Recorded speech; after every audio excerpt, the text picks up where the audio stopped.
Everyone, आज के इस वीडियो में हम लोग पढ़ने वाले हैं फुटबॉल गेम का लॉ नंबर 5 द रेफरीज। तो इस वीडियो में बेसिकली हम लोग पढ़ेंगे कि रेफरी क्या क्या ड्यूटीज़ को परफॉर्म करता है, उसके पास क्या पावर होती है, क्या अथॉरिटी होती है और वो क्या क्या डिसीजंस लेता है जब वो फुटबॉल का गेम कंडक्ट करवाता है। ठीक है, आप सबको पता है कि ये जो मैच करवाया जाता है, ठीक है, ये जो फुटबॉल का मैच करवाया जाता है, इसका जो कंट्रोलर है वो रेफरी ही है। ठीक है, रेफरी ही कंट्रोल करता है पूरे मैच को। ठीक है, उसके साथ असिस्टेंट रेफरी भी होते हैं और ज़रूरत पड़ने पर फोर्थ ऑफिशियल भी होते हैं। ठीक है, तो उन सब के बारे में हम लोग अलग वीडियो में बात करेंगे, लॉ नंबर 6 में बात करेंगे। ठीक है, तो लॉ 5 में हम लोग सिर्फ रेफरीज के बारे में पढ़ेंगे कि वो क्या क्या ड्यूटीज़ को परफॉर्म करता है। ठीक है, तो स्टार्ट करते हैं इस वीडियो को।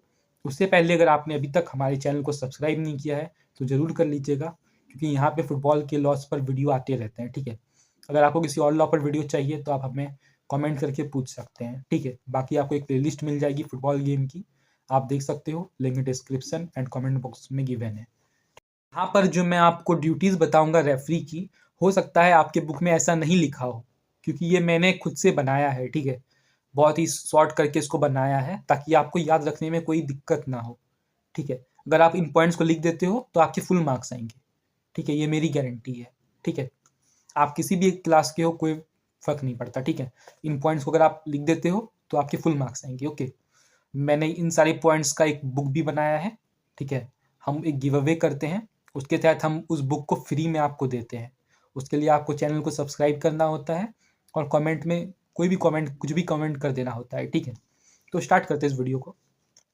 तो जो रेफरी है ना, आप फर्स्ट पॉइंट ऐसा लिख सकते हो कि the referee checks the field of the play according to law 1।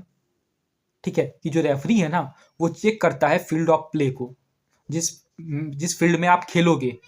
ठीक है, the referee checks the field of the play according to law 1। Law 1 के हिसाब से, लॉ 1 क्या है? The field of the play. ठीक है, तो लॉ 1 के हिसाब से वो जो रेफरी है वो चेक करता है कि किस जगह पर किस फील्ड पर जो मैच खेला जा रहा है फुटबॉल का, उसको चेक करता है कि वो लॉ 1 में जो लिखा हुआ है वो फॉलो करता है या नहीं करता है। आपने पढ़ा ही होगा कि लॉ 1 में कैसा फील्ड होता है ना। 2 लॉन्गर लाइन्स रहते हैं, 2 शॉर्टर लाइन्स रहते हैं, है ना। 2 लॉन्गर लाइन्स को टच लाइन बोलते हैं, 2 शॉर्टर लाइन को साइड लाइन बोलते हैं या फिर एंड लाइन बोल सकते हैं। ठीक है, तो वैसे ही तो जितने भी लॉ 1 में रूल्स हैं उनको फॉलो करता है या नहीं करता है, ये कौन चेक करेगा? है ना, तो ये रेफरी चेक करेगा। ठीक है, the referee checks the field of the play according to law 1। ठीक है, ये आपका पहला पॉइंट है, ये मैंने खुद से लिखा हुआ है। ठीक है, तो अगर आप इस पॉइंट को लिखोगे तो काफ़ी अच्छा रहेगा। ठीक है, और सेकंड में आप लिख सकते हो कि the referee checks the ball. Referee check करता है बॉल को अकॉर्डिंग टू लॉ 2। है ना, ये आपके 2 पॉइंट्स हो गए। ठीक है, आपको इसमें कुछ भी याद नहीं करना पड़ेगा, कॉमन सेंस है यहाँ पर। ठीक है, और भी पॉइंट्स बुक से भी बताऊंगा, लेकिन ये 2 पॉइंट्स तो आप लिख ही सकते हो, है ना। The referee checks the ball according to law 2। First point है आपका the referee checks the field of the play according to law 1। है ना, लॉ 1 में ही तो था ना आपका फील्ड ऑफ द प्ले। ठीक है, the referee checks the ball according to law 2। है ना, लॉ 2 में आपका द बॉल था, मैंने पढ़ाया हुआ है ना, लिंक आपको डिस्क्रिप्शन में मिल जाएगा।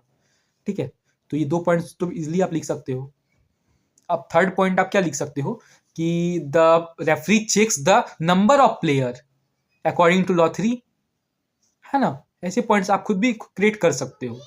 ठीक है, मैं बुक से नहीं बता रहा हूँ, इसलिए कि आप फिजिकल एजुकेशन लेने का मतलब है कि आपको इजी चाहिए, तो इसलिए मैं इजी कर दे रहा हूँ आपके लिए। ठीक है, आप इन पॉइंट्स को लिख सकते हो। ठीक है, कि the referee checks the field of the play according to law 1, the referee checks the ball according to law 2, the referee checks the number of players according to law 3।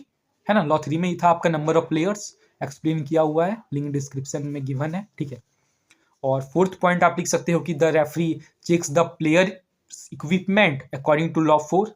ठीक है, ये पॉइंट शायद आपका गिवन है ना, ensures that the players equipment meets the requirement of law 4।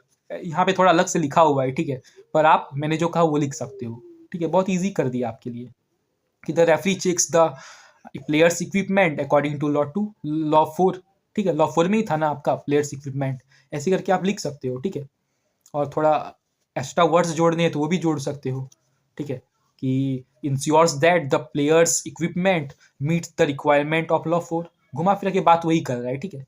तो मैंने जो पॉइंट्स कहा आप वो भी लिख सकते हो, ईजी रहेगा आपके लिए, ठीक है। और भी बहुत कुछ है, पॉइंट्स मैं आपको बताता हूँ, ठीक है।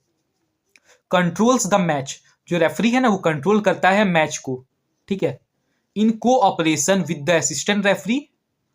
किसके साथ मिलके? असिस्टेंट रेफरी के साथ मिलके। फिर से सुनो, द रेफरी, जो आपका रेफरी होता है ना वो कंट्रोल करता है मैच को। The referee controls the match with the cooperation of assistant referee, assistant referee के साथ मिलके, ठीक है। And where applicable with the fourth official, और जहां पर जरूरत पड़े वहां पर फोर्थ ऑफिशियल के साथ भी, ठीक है। समझ में आया बात? सबसे पहले जो रेफरी है वो 4 पॉइंट्स तो मैंने आपको बता दिया अपने से, अब बुक से भी थोड़ा पढ़ा देता हूँ, ठीक है। कि जो रेफरी है वो कंट्रोल करता है मैच को, पूरे मैच को कंट्रोल करता है, ठीक है, विथ असिस्टेंट रेफरी के साथ। एंड वेयर एप्लीकेबल, जहां पर जरूरत पड़े वहां पर द फोर्थ ऑफिशियल, ठीक है, फोर्थ ऑफिशियल के साथ भी, जब जरूरत पड़े तो फोर्थ ऑफिशियल के साथ भी, ठीक है। ओके, फोर्थ ऑफिशियल वो चेयर्स में बैठते हैं, ठीक है। आप लोग देखते होंगे फुटबॉल गेम, जब टीवी पर देखते हो तो, ठीक है, आपको पता चल जाता होगा, ठीक है। Okay, acts as a time keeper, जो रेफरी है वो टाइम कीपर जैसा एक्ट करता है, ठीक है।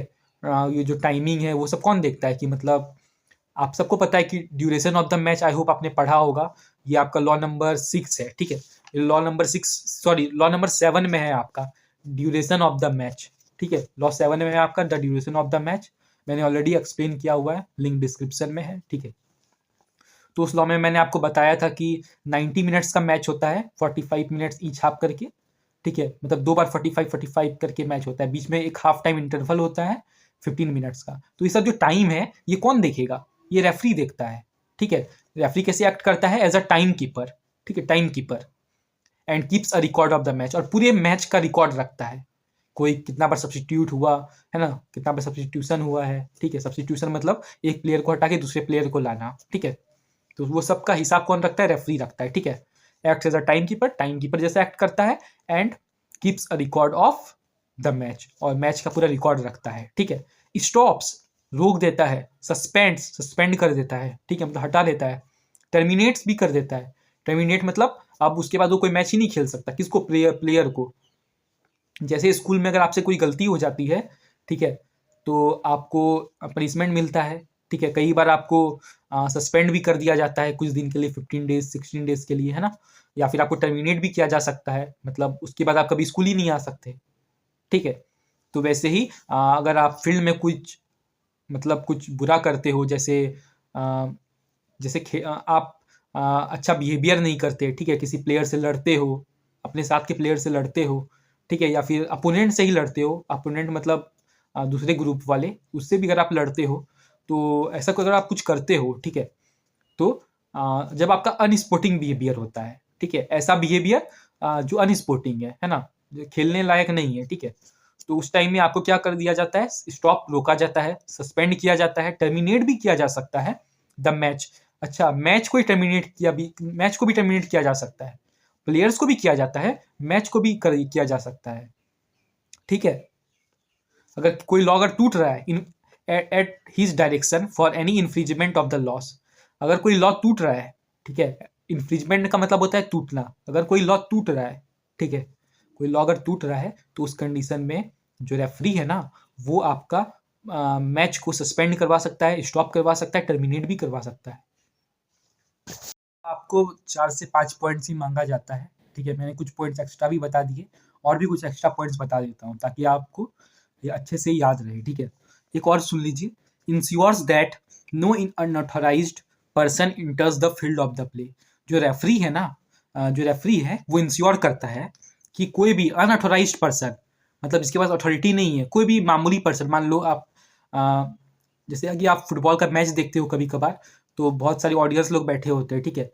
तो अगर कोई ऑडियंस उठ के आ गया तो, ठीक है, ये सब का देखभाल कौन करता है? ये सब का देखभाल रेफरी करता है, ठीक है, कि कोई अनऑथराइज्ड पर्सन अंदर ना आ जाए, ठीक है। Ensures that no unauthorised person, जिसके पास अथॉरिटी नहीं है, जैसे रेफरी के पास अथॉरिटी है, असिस्टेंट रेफरी के पास अथॉरिटी है, कोच भी आ सकते हैं, ठीक है, उनके पास अथॉरिटी है, लेकिन कोई भी अनऑथराइज्ड पर्सन नहीं आ सकता, ठीक है।